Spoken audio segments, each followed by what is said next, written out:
This is your CDL recap for day one of Major 5. Let's talk about each series we saw yesterday, some of the storylines, and overall what happened on day one in case you missed it or you want to get a little bit more insight. I got my Juvie ready. Let's crack this open and start talking about what we saw with Atlanta FaZe versus Las Vegas Legion. So our first series of the day saw Vegas take on FaZe in winners round 1. And as you can see, FaZe clean sweep 3-0 against Legion. Looking at the stats here for the overall player series, you can see everyone on FaZe went positive and everyone on Legion went negative. Slasher actually putting up this 1.88 was the #1 KD in a series we've seen on LAN all season long. And a BZ still playing in MVP form with a 1.38, not to mention Celium still putting up great stats. And Simp, who hasn't been putting up insane stats all year long with a 1.11, just doing his job. Overall, a team of superstars. And then on the side of Vegas, I mean, there's not too much to say. Everyone pretty much had a tough series here. You can see they all hover around that 40 kill mark. And overall, as you can see here from the scores, if I even zoom in a little bit for you here, you can see some big losses in all 3 game modes for Vegas.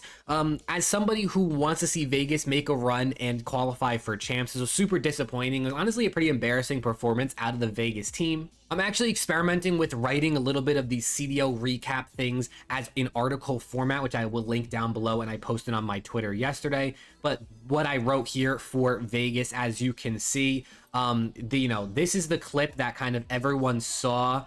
That was the big deal. TJ Halley nading himself in a 1v1 search and destroy against Slasher to lose the round. Pretty much sums up the series. When you did to FaZe team laughing at him is just unfortunate, but it happens. It wasn't a good showing for Legion today or yesterday, technically, in day 1, but they still have a chance to qualify for champs. You can take a look at this post here on Twitter from Breaking Point. So Seattle and Vegas are the last 2 teams fighting for their champ spot, as Rocker and Breach secured their spot yesterday. Basically, if Seattle beats Vegas today in losers round 1, they take the spot and Vegas is done for the rest of the season. If Vegas beats Seattle, they then need to go on and make a run for top 4 in order to qualify for champs. So Vegas would need to beat Seattle, then win 1, 2, 3 more series after that. So 4 series in losers bracket, probably going up against the likes of, someone like New York, maybe someone like Toronto or FaZe. Those are the teams that are going to drop down into their part of the losers bracket.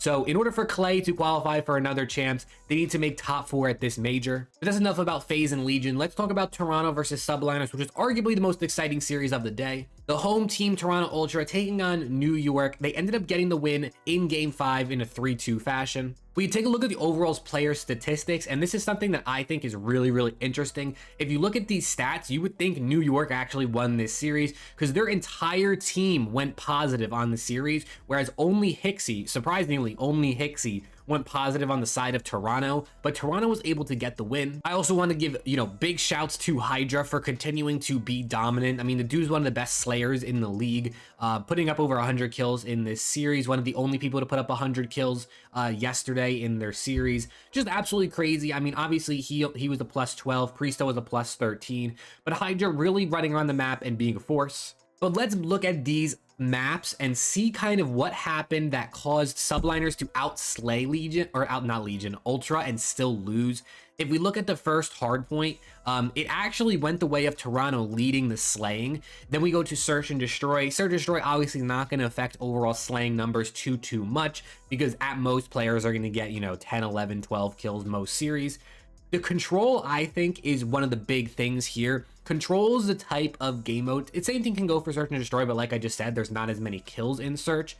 Control is a type of game mode where you can get outslayed, as you can see here by Toronto, and still win the map. The big thing about Control is getting kills when it matters and stacking the point, playing as a team, and that's exactly what Toronto did in this.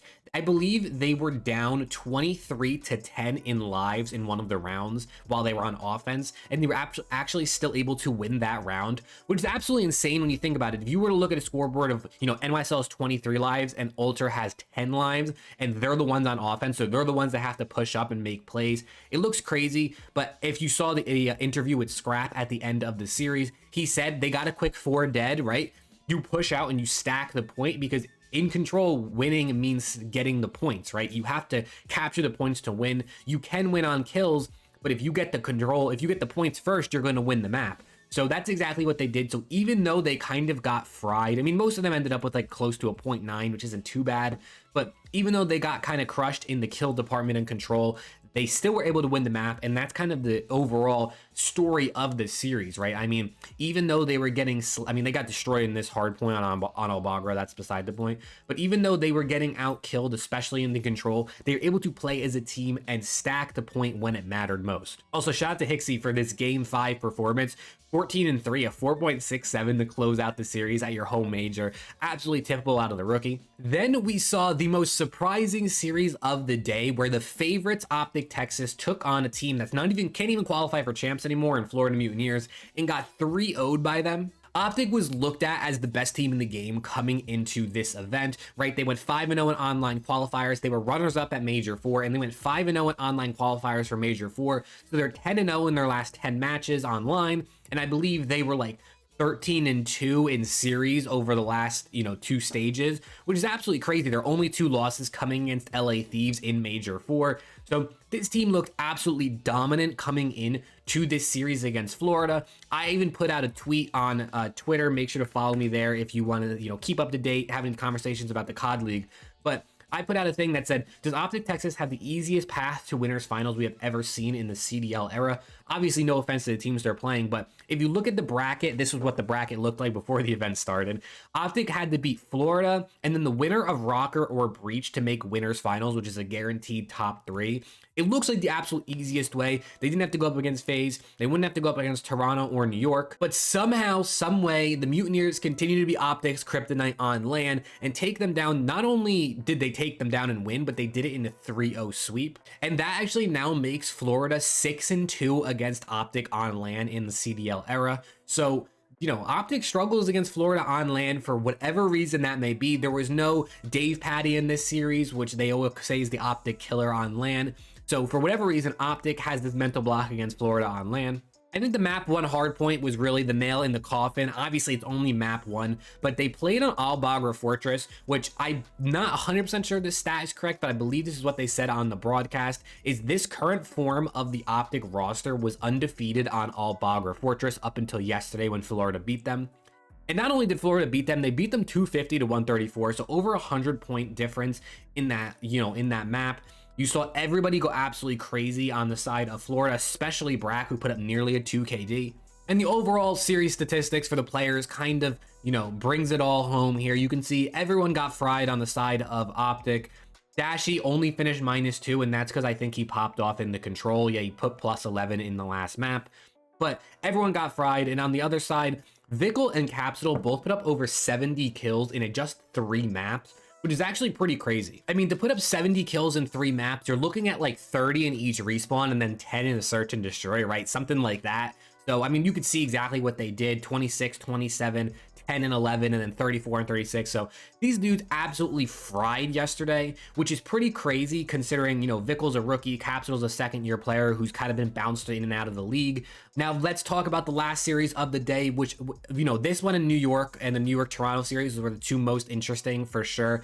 This one came all the way down to a Game 5, Round 11, which is always entertaining to watch. If Rocker won this series, they would qualify for champs, which obviously they won the series and qualified for champs. But overall, this series was super, super interesting. You could see on both sides, you had some people struggling, you had some people dominating. Fame, the rookie, putting up 106 kills on the day with a +23 on the series. Absolutely crazy out of Fame. I mean, he really showed up when it mattered most. In the Game 5, he put up 15 and 7 to give them the win. The rookie on the other side of things, Kremp, as Beans didn't have a great one, but Kremp, their other rookie, went 13 and 7. So 2 rookies battling it out in Game 5, but the Rocker were able to take it. One of the things I pointed out here in my article was the Rocker team is now 3-0 since bringing Attach back into the starting lineup when they replaced him with Afro, which is really interesting, as well as around a 5 win streak in Hardpoint. Ban said this in his interview after the series on stage. He said, Rocker are historically not good hardpoint teams, but they're currently on a 5 win streak in hardpoint. And if you can win your hardpoints, considering there's 2 of them in a series, Game 1 and Game 4, those are really big. If you could win Game 1, you take an early lead in the series. If you can win Game 4, you either tie it up or you win the series. So winning hardpoint is super, super crucial, and it's cool to see that Rocker are doing it. There's not too much else to say about this. Both of these teams qualified for champs yesterday, so congratulations to them. And like I said, it's now going to be between Vegas and Seattle to see who can get that last spot. Something I want to do in these videos that I should probably do as I'm talking about each series is kind of give my series MVP for each series. So for the FaZe Legion one, I'm going to go Slasher, a 1.88 highest KD in a series on land this year. Definitely series MVP. For Toronto versus New York, I'm going to go Hixie. Not only was he the only one who went positive on the series for his team, but he really iced up in that game 5 and got them that dub. For the Florida versus Optic series, I'm going to give it to Capsule. He had the, tied with the best plus minus on the series. He had 73 kills, most in the series, and he also had 8,600 damage, most in the series. Capsule absolutely put in work. I kind of thought he might have gotten fried going up against Shotzi and Hook, but he really proved me wrong, so shout out to Cap. And then in our last series of the day, Rocker taking it 3-2. I kind of already alluded to this, but Fame, definitely my player of the series, my MVP of the series. A plus 23 and the most kills in a series in this, at the entire day one, 106 kills. Absolutely crazy out of the rookie. And then last but not least, some of the things I'm looking for today when it comes to these matches, I want to see if Legion can beat Surge and make that run. And also, Optic plays Thieves, which you can see here. Optic is going to play Thieves. Loser gets top 12 and goes home. Winner continues on in loser's bracket. So you have the winner and the runners up of Major 4 playing in losers round 1 of Major 5.